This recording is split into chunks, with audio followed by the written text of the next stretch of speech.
Hey, everybody. This is Nils. Welcome to the channel. Welcome to tonight's live video stream. Hope you're enjoying it if you're watching it live. I don't know if anybody's watching live yet. And I hope you enjoy it if you're watching the recording. Tonight's video is going to be about how to take a story that might be okay and turn it into a much better story. And I'm going to give you a little example. It's the first time I've tried this, and hopefully it's going to work out. But I think you can learn a few things about how to improve stories. I have been learning a lot about stories in the last couple years, and I found that since I learned this pretty basic, easy structure for telling stories, I have found my own storytelling has gotten a lot better. I'm good at helping other people improve their stories a lot. And another thing, I'll share this at the end, is how I see stories everywhere now in a way that I didn't see before. So if you're new to the channel, this is Nils Davis. I'm a product manager and a blogger. I have a book called The Secret Product Manager Handbook. I have the YouTube channel, obviously called The Secret Product Manager Handbook channel. And I do live videos. I do all that stuff. So welcome to the channel, and let's just get into it. So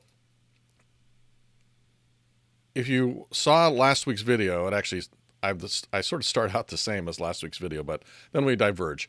Storytelling is this really important power that if you can develop it, it's very powerful for connecting to people, for doing things related to selling and doing all the things you have to do as a product manager in particular, but also if you're a salesperson, if you're a marketer, in fact, any business kind of role, and in fact, any non-business role even, storytelling turns out to be really important.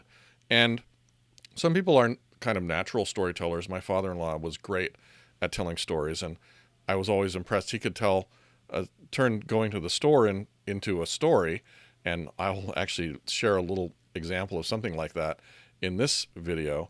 But some of us, like me, I always struggled to tell stories, and I learned the technique that I'm going to share a few years ago, and I think it's really powerful. And I'm a little bit of a new convert on the whole storytelling thing, but what I found was, having tried to learn how to tell stories many different times, reading lots of books, reading books about screenwriting, reading books about storytelling, trying to learn how to tell stories, trying to tell my own stories, I found that what I really needed was a really simple method, and that's what I'm going to be sharing. I've been sharing it with you, and in fact, if you watched last week's video or some of the other videos in the series, I talk about this very simple method, and we're going to get right into it right now, so I don't keep talking about it, about how great this method is. One of the things about stories we always have heard is that needs to be a beginning and a middle and an end. And unfortunately, I think a lot of the storytelling pedagogy sort of leaves it there, and you have to figure out what the beginning and the middle and the end are. And I found that to be very difficult. And maybe they were telling me more than that, but that was sort of what I came away with was, okay, I understand the structure. That's obvious, a beginning, middle, and end. But how do I know what to put in each of those sections? And what I learned about was this great structure. So again, beginning, middle, and end. And I found this simple structure. I was taught it, and it really opened my eyes into how to tell stories. Now, there's lots of other ways to tell stories. They all are based on this, and they're all extensions of this. But the basic idea is that the simplest story structure is the beginning is some kind of a problem. Somebody's facing some issue that must be solved, or that's urgent in some way. Maybe it's dire. Maybe it's just a desire or an opportunity that they're not realizing, something like that. That's the beginning of the story. You set that up. The second part of the story is the search for the solution, the quest for a solution. You might have heard that in context of stories. And there's all different kinds of things that can happen in the solution, including maybe the solution includes finding a guide who can help the protagonist, the hero of the story, make it all the way through. Maybe the hero is the protagonist and figures out the solution on his or her own. But there's lots of different ways that the solution can work, but that's the middle. Actually, generally, in most stories, that's the largest part of the story. And then at the end are some results. Some change occurred, and that change relates to both the problem, the original problem, and it relates to the actual people in the story Typically, it's a change not only of the fact that the problem is typically solved, or maybe in a tragedy it's not solved, but the people in the story have changed as well, or at least the hero potentially has changed. And so if you think about the story in that way, and then you start to think about, well, it's always about a problem. And then you start to think it's also about somebody, a person who has a problem. And then as soon as you get that mind shift, at least for me, it's like, oh, I see stories everywhere now. And some of them are interesting and some of them are less interesting. So you can think about this structure as PSR, for problem, solution, results. It's a nice little mnemonic. There's other story structures that you might have heard in different formats. There's the STAR, or SAR is another one. Situation, approach, and results.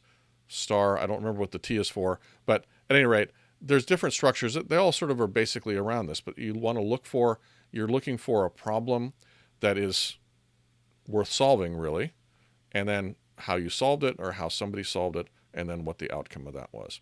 And it also, by structuring it that way, it also gives you some sense of what makes a good story and what might make a bad or boring story, and what might make a great story. And we're going to talk about that. So let me just tell you a true story. This is actually not a true story. But it's a good basic story that we can work off of. And in fact, it's not true. It's made up. But it's a very familiar story, and it could be true. It's not that far-fetched. So here's the story. The problem was, I was starving. I needed to get some food. So I went to the grocery store and I bought some salami and some bread and some cheese, and I brought it home and I made myself a sandwich. And then I was no longer starving, and I was very happy with my sandwich, and I was very content and could get back to the work that I was trying to get done before I started starving. Okay, so that is a story, and it's not that great a story in that form.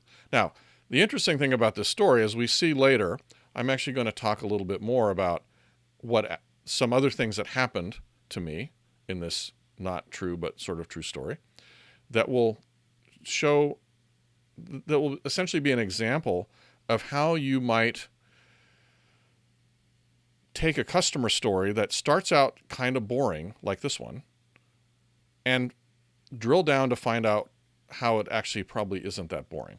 So I'm going to assert that there's more to this story than I told you, but I'm also going to assert that the way that I told this story is actually very similar to how a lot of business stories are told. In particular, often I see customer stories that are more or less in this structure. And what is this structure? Well, it's kind of boring, is basically what it is. Well, it's not the structure that's boring, it's the content that's boring. So how do you make this story better? Well, the technologist's approach to making the story better, let me just switch over here for a minute. The technologist, I'm right in front of that picture. Never mind. The technologist's approach to make this story better is to add a lot of facts.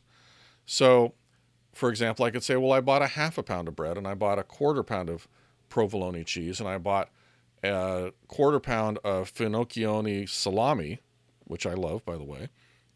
And then I brought that home and I made a sandwich by slicing the baguette horizontally and laying in some stuff, putting a little olive oil on there and some olive tapenade, and the sandwich was great. So I just added a bunch of technical facts to the story. Did that make the story much better? Not really. I was hungry. I got some food. And essentially, it's still just kind of a boring story. Sadly, not that interesting. But this is a way that lots of technologists approach the goal of trying to make the story more interesting. They add a lot of facts. They add a lot of numbers. They add, some rates. They add some, I don't know, whatever, all kinds of facts, basically. And the real fact is that facts don't make the story better. So what do you do instead to make the story better? Now I'm looking for my other screen here. Well, the fact is that the thing that really typically makes a story better is to make the problem worse. And let me do this. Go over here. Okay. So is to make the problem worse. And this is what people struggle with. And you see this again in a lot of customer success stories that you might see that a particular company might have created. They don't get very far into the problem. They say something along the lines of, a very, it's a business problem, and yeah, recognizably so. Our sales we're not making quota in our sales, or I'm unhappy with how my payroll system is working. So those are real business problems. They're legitimate problems, but they're not very compelling in terms of setting up a situation that anybody would care about. I mean, every sales organization struggles to make quota. Some people make quota, some people don't. But the fact is that if you don't make quota over a long period of time, what happens? Well, the company goes out of business. Or more importantly, oftentimes to the person who's telling the story, is that they lose their job because they're the sales manager. And if they don't figure out how to enable the sales team to perform up to the necessary level, they're going to lose their job. Or maybe the CEO is going to get fired if the company continues to fail to make sales. So those are things that are actually very dire in the world of a company. Much more dire and much more dire sounding than simply saying, well, we weren't making quota. And in fact, one of the reasons they're more dire is because they're emotionally grabby. Now, I use this technical term, emotionally grabby. I made that term up, probably, to be quite honest, emotionally grabby. But the point is that to make your story better, you want to put into the context of the problem, and we'll sprinkle it throughout the rest of the story as well, some emotionally resonant components. And an emotionally resonant component in a business story is often related to somebody being fired, a company going out of business, somebody being demoted, things like that. It also can be somebody being frustrated, somebody making a lot of mistakes, somebody looking bad in front of their boss. There's lots of different ways that business problems can have these big emotional components. Unfortunately, most customer success stories don't surface those, and so they're boring. So that's the thing to think about. And I'll have a list of questions here, and I'm going to make a cheat sheet. I don't have it ready yet, but I'll make a cheat sheet at some point that has a list of questions you can ask about the problem to find the emotionally compelling components of it, and also to really understand the full impact of not solving the problem. So again, with them not making sales quota, it's going to be, oh, my company could go out of business, and that's very significant for people. They don't want that to happen. It's going to make them very unhappy. So find the real pain and the real emotional content. Now let's say that I'm going to actually do a better job on this story that I was telling and make it more emotionally compelling. I mean, I told it in a pretty basic way before, but now let's see what really happened. When maybe I asked myself these questions. Well, what would have happened? How long has this been going on? What is the real risk? So I was starving. I hadn't eaten for 3 days because I was trapped in an icy mountain cabin with a broken leg. And I was surrounded by a pack of wolves, and I didn't know how to get out. But I had gotten so hungry that I had to figure out what to do. So that's now, I'm not going to go on with the rest of the story really, but that's now a real problem. And this is actually what's interesting about this problem, as I've stated it here, is that this is not all that different from the types of problems that our customers are trying to solve when they go out looking for solutions. So think back on the original story here. I was starving, so I went to the store. Well, nobody is looking for a fantastic solution to that problem because it's an easy problem to solve. It's not that big a deal. If you can just go to the store, it's not that big a deal. If you're facing a problem like this, where you're starving in a mountain cabin with a broken leg for 3 days with wolves surrounding you, well, that's a really significant problem. And if you make an analog to that cabin story for a business that's going out and looking for maybe products like yours to spend $50,000 or $100,000 on and change the way that they do business, and to fix a really badly leaking company, like not making sales or losing employees to better jobs, or whatever it might be. That's the type of thing that our customers are facing. And our responsibility, I think, as product managers and product marketers, is to actually make sure that we surface that. You know, you are not going to sell your product to somebody who doesn't have pain that's comparable to what I just described for this person for me, who's starving in a cabin with a broken leg. Your customers are going to have pain that's comparable to that. Otherwise, they would not be out searching for a potentially life-changing, super disruptive, very expensive solution to a problem. So that's the bottom line of what I wanted to say. So if we think about this storytelling coaching, let's move on a little bit, or think about this storytelling. So think about there's different things that can happen in the solution phase. Well, one of the things that can happen in the solution phase, you just go out and make the solution. Maybe you're an expert. This often happens if you're telling stories about yourself, like in a job interview.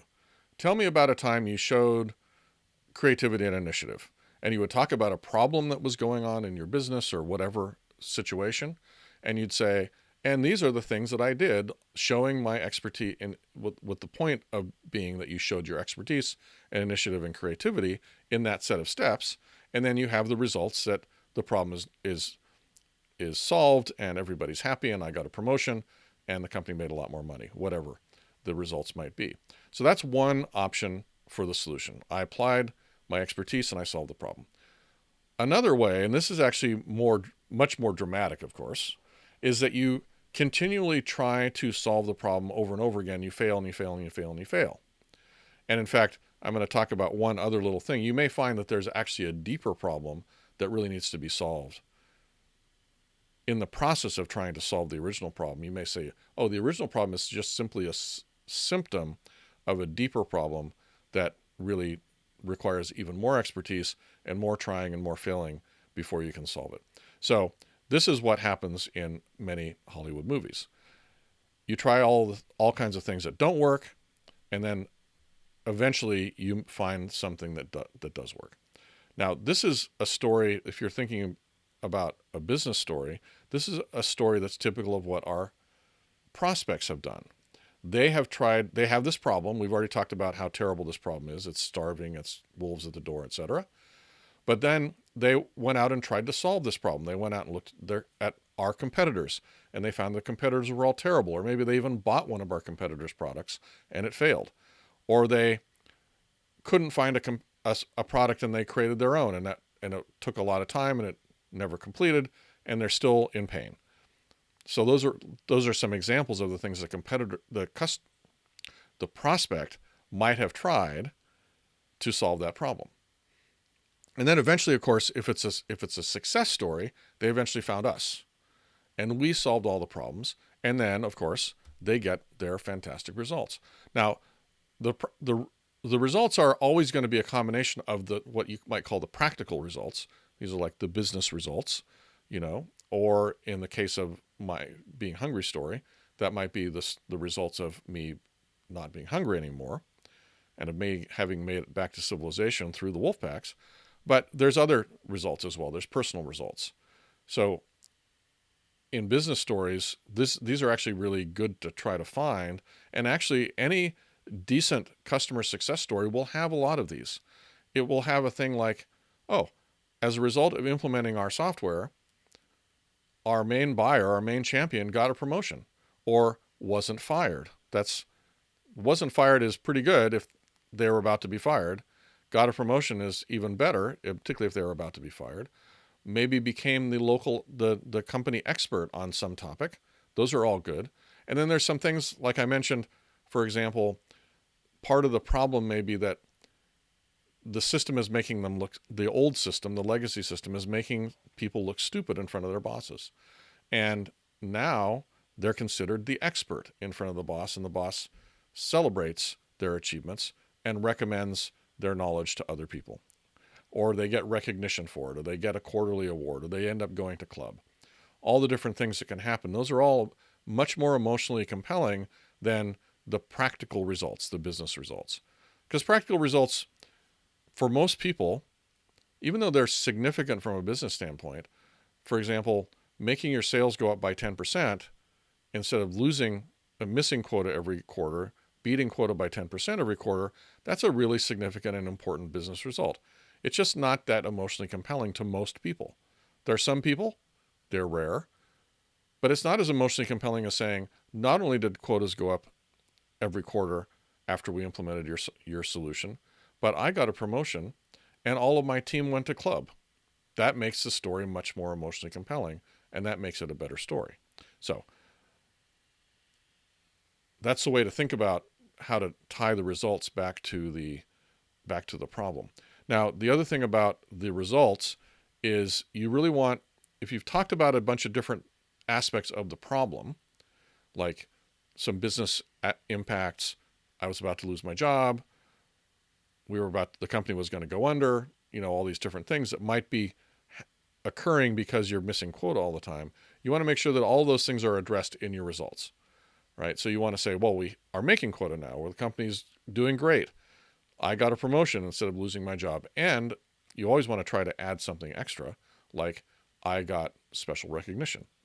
Now, I'll just give you an example of a story from my experience that ties all these things together. And I'm using it just not to be self-aggrandizing, but just to sort of show how all these different pieces go together. So at my previous company, we were actually missing quota every quarter. And the sales team, or the sales engineers, the people that did demos, came to me and said, Nils, you need to teach us how to demo Agile, because our product didn't really support Agile, but I was an Agile expert. We knew we had customers who were successful with Agile. And the sales engineers felt that they needed to understand how to demo Agile with our software. So I went and saw how they were doing their demo, and I realized that the problem was not actually the demoing Agile, which was still going to be hard because we didn't really support it, but actually that they were doing a feature function demo. They were just showing all the features. They're showing, let me show you how our product does X. Let me show you how it does Y. Instead of saying, oh, Mr. or Ms. Prospect, you mentioned that you have problem X in your business and you are looking for a solution to problem X. Well, let me show you how we solve problem X with our product. Or let me show you how some of our customers have solved problem X with our product. Or if they ask about Agile, and of course we had no Agile features. That was one of the fundamental things about our tool, had no Agile features. Let me show you how our customers who use Agile use our product to help them be more effective. So the point is that they were not doing demos from the customer's perspective. They were doing them from our perspective. So I retrained them, totally changed the way they do demos. I said they needed to start saying you a lot more instead of talking about we. And the result was that, in fact, we started hitting quota every quarter.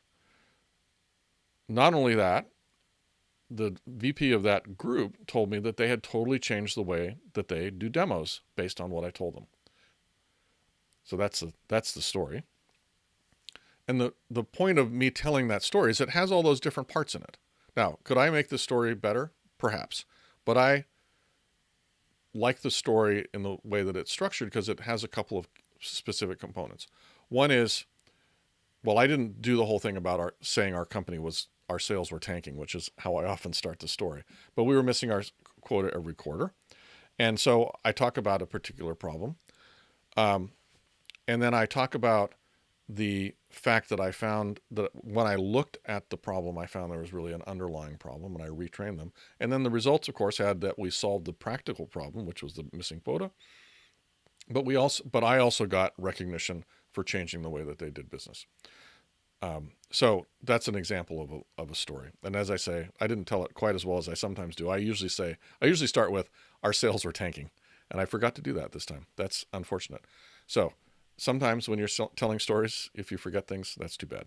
Okay, let me talk a little bit about making it a better story. So when I said that I usually start my story with our sales were tanking, that's an example of a vertical takeoff. It essentially starts you right out in an emotional situation because sales are tanking. That is, even though saying that we missed quota every quarter, that's maybe not super emotionally grabby. But if you say our sales were tanking, and you follow that with, and our company was at risk of going out of business, well, that is emotionally compelling to most people, a company going out of business, because that reflects, again, a lot of individual people's pain.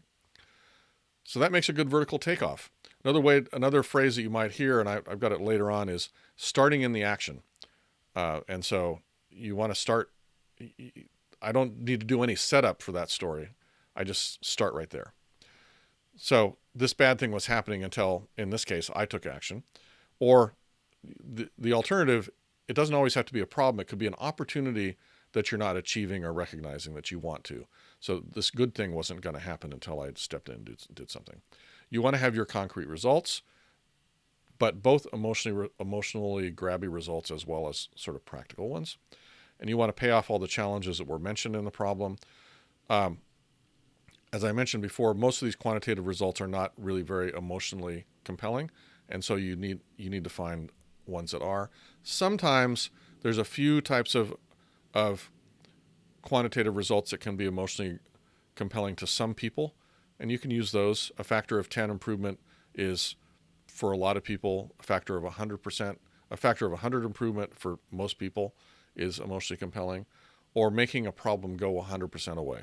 That's a thing that if you can make a problem completely disappear, that can be very emotionally compelling. Now, my recommendation is, typically, if a problem 100% disappears, that usually means that the person that was having to deal with that problem can do something else that's much more interesting and valuable. And I would also mention that, because that is definitely going to be emotionally compelling.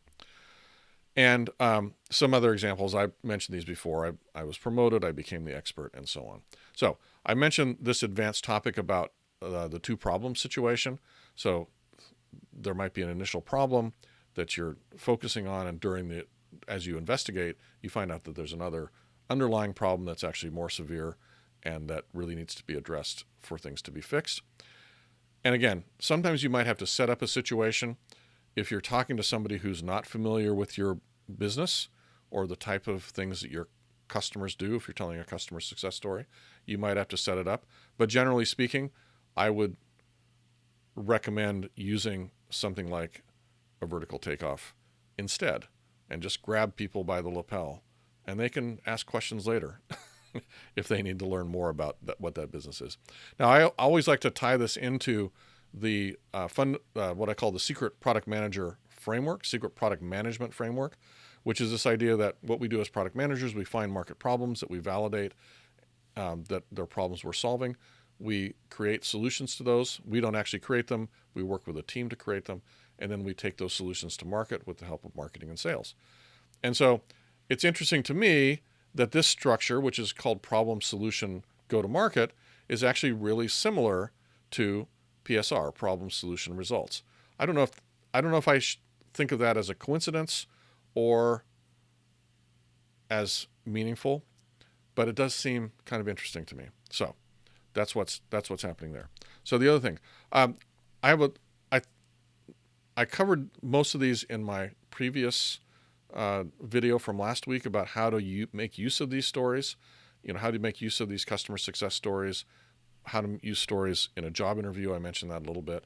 And then how to use stories when pitching a new product idea. Also, if you really want to summarize the story quickly, there's a technique called R by S. So R, again, results. S is solution. So you can use that R by S structure to create bullet points, for example, for your resume, or perhaps for a data sheet about how successful your customers are with your product, something like that. Of course, the big challenge with the R by S structure is it doesn't talk about the problems that you're solving. It only talks about the solutions. So if you really want to focus on the problems, it's not necessarily the best structure, but there are uses for it. So let me just give one final example about using stories. And this is, you're all familiar with this little company called Apple, and they're very famous for being good at storytelling. And how do they do that? Well, here's an example of a story. Now, it doesn't have any words, but you can look at this picture, and this is part of a whole series, as you probably recall from the iPod. This is a picture of a person who has achieved something awesome. What have they achieved? they've achieved finding some music that they really like and that they want to maybe dance to or chill out to or study to, whatever it might be. So there's a whole implied story in this picture with one little, I mean, it's brilliant. It's brilliant advertising. There's a whole implied story in this picture. And you can imagine all the things that person was facing before he or she found, I think it's a he, before he found the iPod and got to have all of his music in one place, and how happy that person is now that they found the iPod and have their music right there. And there's just a whole story there, and it's fantastic. So here's another one. This is another story. Now, this is a story about a famous person, and the conclusion of this story is, if you want to be like this famous person, you should consider Apple products because they help you think differently. I mean, so Picasso is an iconic person who thinks differently. And there's even a picture of one of his sort of different things. And there's a whole story that you can just instantly see this picture and infer that whole story. Oh, art was stuck. Picasso came along and unstuck it. And the result was that we have all this amazing stuff, and you could be like that. That's the story that's being told by that picture. Now, here's another story. This one is not quite as amazing. Maybe all the stories have been told, but even with this series of ads about shot on iPhone, there's a story behind every one of these pictures because somebody had to take that picture. You know, of course, that the nature of an iPhone is it's somebody's personal device. So somebody had to be in that spot in front of that person in front of that brick wall, or in front of that person who was jumping up in the air in front of the big sky clouds. Somebody had to be there and there was a story around that person being there. There's a story around the person who's in the picture. And there's a story around the results that they got, which are amazing because they're taken with an iPhone XS camera or whatever camera it was. So there's a whole story, and it's immediately emotionally compelling. It's immediately resonant with anybody who looks at it, just like all of these ads are. Now, here's what I think is the most interesting ad. I'm going to turn myself off because it's going to go right over where I am. Hang on a second. Where am I? I'm right there. I'm turning myself off. So check out this. This is an ad for the iPhone R. And Apple for about a year, maybe 2 years even, went this route. And I think it's not a coincidence that at the same time they went this route, their iPhone X sales went down or went flat. They suddenly seem to be not having success with their iPhone sales. What is the story in this picture? Well, there is no story. There's only facts. In fact, if you were to look at this picture and not see the big iPhone XS or XR logo up there, you would say that this was a Samsung ad. At least that's what I always thought. Now, the interesting thing about these pictures, the timing is that the shot on iPhone ad came back after, so they'd run it for a long time, that iPhone 6 ad, and that shot on iPhone ad, I think it's now a movie's shot on iPhone or something, it came back after they had this Samsung ad running for a long time. And I think that I'm inferring, I don't know this is for true, you can't learn anything about what actually happens in Apple, but my inference is that they've realized, oh, our ads are not telling a story, meaning that our phones are no longer differentiated by story. We just have pretty pictures. And our competitors their pictures are just as pretty. And they also have interesting technical specs that the Apple phones don't have. And so my inference is that Apple went back to the shot on iPhone ad series because they realized that this one was failing. Anyway, I mentioned at the beginning that when you start to think about this whole problem or story-oriented thing, which has the problem component in it, you start to notice the stories all around you. And sometimes you notice the amazing stories, like the stories in these advertisements. And sometimes you notice the opportunity to tell a story better. And oftentimes I see this in like at work.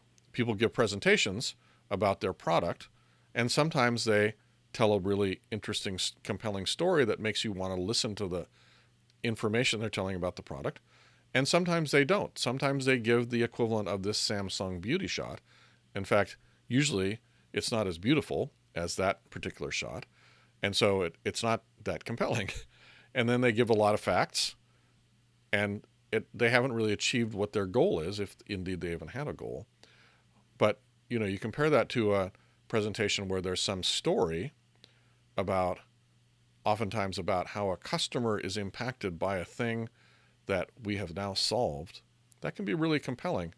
And then you go and tell all your facts, and those facts all now have meaning.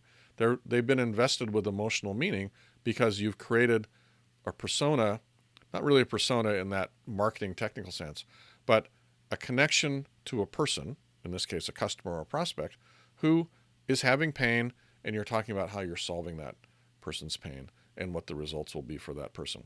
And it's very impactful. And just putting the facts out there, looks like putting the beauty shot of the phone out there, not very impactful. So let me just quickly summarize. Find the dire results of not solving the problem. This is one of the things that you can easily do. I think it's relatively easy. If you ask these right questions, I'll give you the list of questions again. You can talk about the solution in a bunch of different ways. It's not as important, really, as making sure that the problem is compelling. Because if you found a compelling problem and you can get people engaged in the problem, then you don't have to be as amazing with the solution to make it emotionally resonant. But then you have to tie the results back to the problem, because if you can't sort of say about how you really solved that problem and what the impact of solving that problem was, the story is not going to be as effective. So the way that I recommend practicing this is to take some story that you like to tell. It might be a story about yourself, it might be a story about your product, and a good rule of thumb is your best story, right? The story that you like to tell. That's the way to think about it. And then go through this list of questions. What would have happened if I hadn't solved the problem, or if the customer hadn't solved the problem, whatever? How much would that have cost? That can give you often an estimate of the business impact for not solving the problem. Or it might give you an example of maybe the company would have gone out of business if you hadn't solved the problem. What would be the impact of not solving it, right? And what would be the impact on me, or again, the customer? You have to reword these questions appropriately. If that problem hadn't been solved, what would be the impact on me professionally? What would be the impact on me personally? Another example I always like to give is, maybe you can talk about how your product enabled your customer, who always had to work overtime every week to get out the TPS reports. Maybe by implementing your solution, they actually got to go home early some nights and see their kids' baseball game, which they'd never been able to do, right? That's a personally meaningful result that is related to a professionally meaningful result as well, which they got the reports out faster, and they probably had fewer errors, and everybody was less frustrated, and maybe they all got to put their efforts into other more important things than getting the TPS reports out. So that's that. I hope this was useful, and again, this is essentially the how to make your story better in an hour. Is to start with a story that you have, a good story, and figure out how to make the problem worse, and how to make sure that the results pay off all the things you put into the problem. That's essentially the way to do it. I think with a lot of stories that we have, you can do that in an hour. You probably know enough already to do that. Now, the other thing that you probably want to do, and I don't have a slide for this, is when you're trying to elicit customer stories, you don't just want to hear about the practical results of implementing your solution. You want to hear about what was happening before they implemented your solution. How bad was that? Again, using these kinds of questions, so that you can then tie that back into some emotionally compelling stuff when you actually tell the story. And you also want to find out how all of those things were addressed by implementing your solution, and so that they've had these great results. So that's how it all ties together. hopefully this is valuable. Let me know in the comments if you think I could add to this, if there's not enough information. I do intend to write a little cheat sheet about essentially to ask how to ask these questions about each of the different components of the story and how to make the story stronger. It won't be very long. It's just a few questions and maybe 2 pages, 2-page cheat sheet. But I'll be working on that, and you'll be able to download that, and I'll give a link. I'll put a link into the notes of this video once I get that done. And what else do I want to say? Well, the other thing I want to say is if you like this, there's a lot more videos on the channel, Secret Product Manager Handbook YouTube channel, and you can find that by going to secretpmhandbook.com/YouTube. And of course, if you're watching this video, you're already there. I have a book also called The Secret Product Manager Handbook. It has a bunch of really interesting stuff about product management. Much of it you probably have not thought about before, but which I hope will open your eyes and give you some interesting new ideas about how to become much more effective at being a product manager. I also have a podcast, which doesn't come out on a regular basis, although I'm working on getting that out more regularly, called All the Responsibility, None of the Authority, which is, of course, the reality of us as product managers. We have all the responsibility, but we don't have much authority except what we can create via our own abilities to persuade and influence. So I also talk a lot about persuasion and influence. Stories tie really well into that whole thing, by the way. But I also have a course that I'm working on, not quite out yet, about it's organized about how to give better business presentations, but really at its core, it's about how to have better persuasion skills. And so you can check that out at secretpmhandbook.com/persuasion. There's a link again in the notes of this video if you want to check that out. And I'll also send you a little handout, a little cheat sheet on some key persuasion tips that you can apply. So I think that's about it. I've told you all the things about myself and about about my book and about how to make your stories better. Hopefully this will be useful for you. Let me know in the comments if you find it useful. If you have additional questions, of course, I will answer them. I read all the comments and I love to respond to them. If you thought this video was valuable, please click the like button. Consider subscribing to the channel. There's a one-click link to the channel subscription down there in the notes as well. And in fact, right under the video. And what else? Share it with your friends if you think it's interesting, particularly other product managers who might be trying to improve their abilities to persuade and influence. Well, this storytelling stuff ties right into that. And anyway, that's it. Hopefully you enjoyed this. And that is it for me for tonight's live video. I'm here every Monday night, by the way, 7:30 p.m. Pacific time. Please join me next time. And hope you have a great week. Bye-bye.